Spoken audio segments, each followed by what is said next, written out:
Khandesh special पारंपरिक गहू वड्या आज आपण बघतोय। तुम्ही देसी पास्ता देखील याला म्हणू शकता। वर्षभरातून एकदाच तयार करून स्टोअर करून हव्या त्यावेळेस आपण रुचकर टेस्टी भाजी तयार करू शकतो। आता यासाठी 2 किलो ओललेल्या गव्हाचं पीठ वापरते आणि अर्धा किलो बारीक फाईन रवा वापरते। म्हणजे एकूण 2.5 भांडे एवढे पीठ आणि रवा आलाय।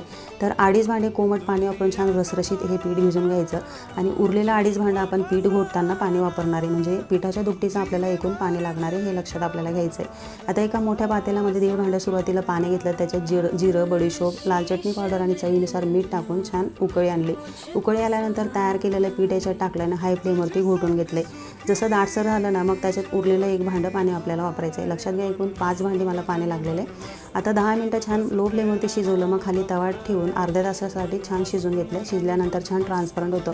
आता स्पेशल झाऱ्याने छान अशा वड्या तयार करून 3-4 दिवस कोरड्या करून स्टोअर करून ठेवल्यात। वर्षभरासाठी आपण ह्या वापरू शकतो। चायनीज मसाले वापरून मुलांना देसी पास्ता देखील तयार करून घेऊ शकतो। सविस्तर रेसिपी चॅनलवर टाकली। रेसिपीवाला चॅनलला सबस्क्राईब